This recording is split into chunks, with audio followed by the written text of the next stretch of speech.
Manhattan Beach, which oddly enough is in Brooklyn, may be found many outdoor activities each summer besides bathing. But its most interesting experiment to date, and one it may proudly boast about, is an auxiliary life-saving corps made up entirely of young women, whose duty it is to assist the regular guard patrol in their watchful work of protecting the lives of the public.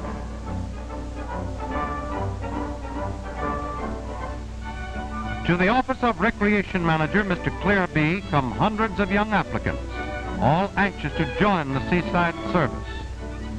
After a careful check as to general health and athletic ability, those selected for a tryout are taken to the medical station and given a thorough physical examination by the beach doctor. For the preliminary tests as well as the training later will be extremely strenuous.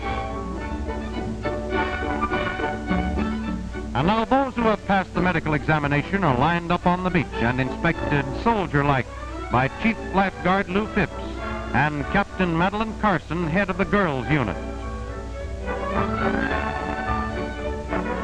In the first preliminary test, each applicant must swim from the shore to the lifeguard boat, a distance of about 150 yards against wave and tide.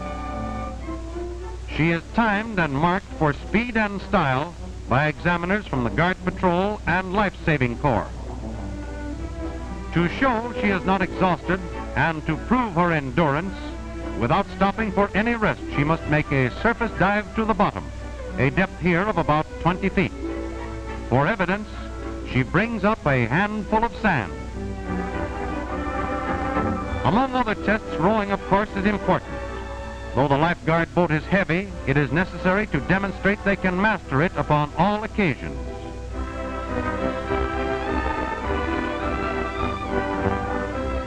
Exhaustive tests have eliminated many, but those that remain are now ready to take the training. Instructions begin with the proper method of breaking various holds, such as the front strangle, for a drowning person will grab anywhere and hold on for dear life. Another dangerous hold is the double wrist lock, which must be broken in a firm manner, for otherwise the rescuer would go down with the victim. Two people locked in each other's arms also present a serious problem, unless efficiently handled. After a hold is broken, the right method of water carry requires one arm to be kept free for swimming. And now the girls are shown the right way to carry and to pass a drowning victim from one guard to another, known as the Pony Express. The victim is held firmly and securely to prevent slipping or falling, yet at the same time as gently and comfortably as possible under the circumstances.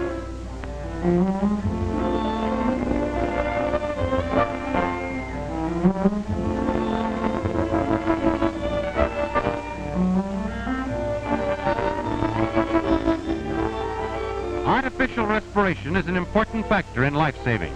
Here, the use of an inhalator in connection with the prone pressure method is demonstrated. Resuscitation by relay is necessary, for it sometimes takes many hours without pause to start the victim breathing again.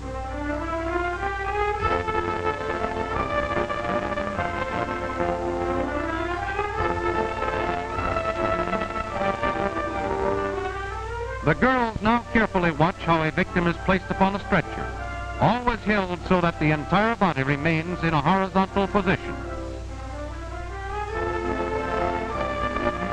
And so the training goes on day after day without let-up, watching, learning, practicing on one another, gradually becoming confident of their own ability.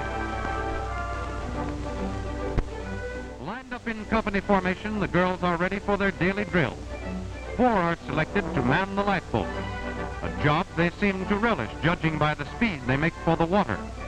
And necessary it is, too, for the element of time is always important to a lifeguard.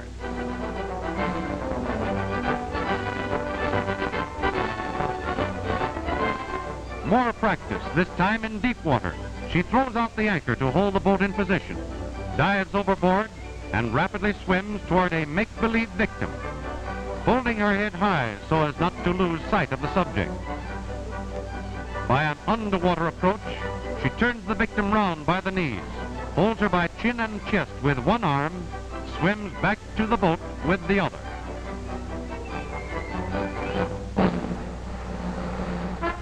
Every morning the troop assemble and take their swimming exercise, a distance of half a mile at a speed set by the leader. Yet the mermaids seem remarkably fresh at the finish.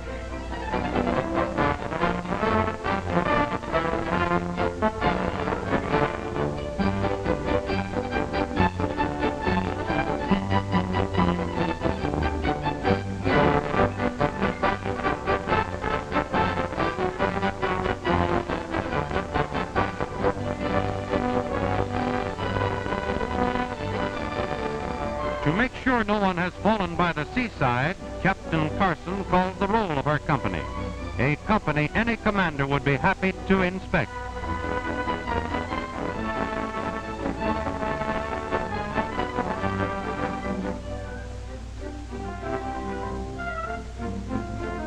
At last the day arrives when the girls are permitted to take over a part of the beach under the supervision of the regular guard patrol. Eagerly they rush forward to reinforce the lifeguards on duty. The many hours spent in training and drill now take on definite meaning.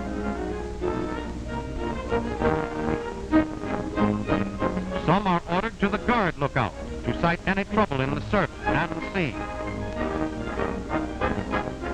Others man the boats or patrol the beach, always ready to lend a hand in any emergency that may arise, or to keep a watchful eye on the younger children who are brought to this seaside resort in great numbers. The girl guards continue their watch. Suddenly out there someone is in difficulty. Without a moment's hesitation, she is off the stand, off to her first call, off to a child floundering far out. The lifeguard boat has heard the whistle, and the girls put everything they've got in the oars. Toward the panic-stricken child there flashes through the water a white figure, swift in action, calm in mind, a godsend to a tired little body. Swiftly, too, the lifeboat cuts through the water, and as it appears upon the scene, the child is being securely held and safely brought forward on the strong, capable arm of one who is doing her part to perfection.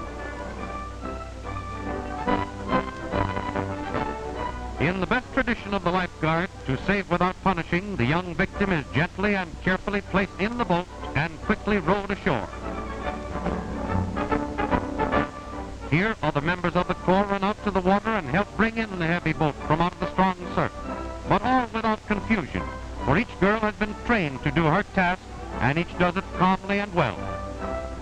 Back from her first victory, our girl guard returns with a young life in her arms. Safely, she places the child on the shore. Serenely, she returns to the stand, ready again for any duty Father Neptune may call upon his daughters to perform.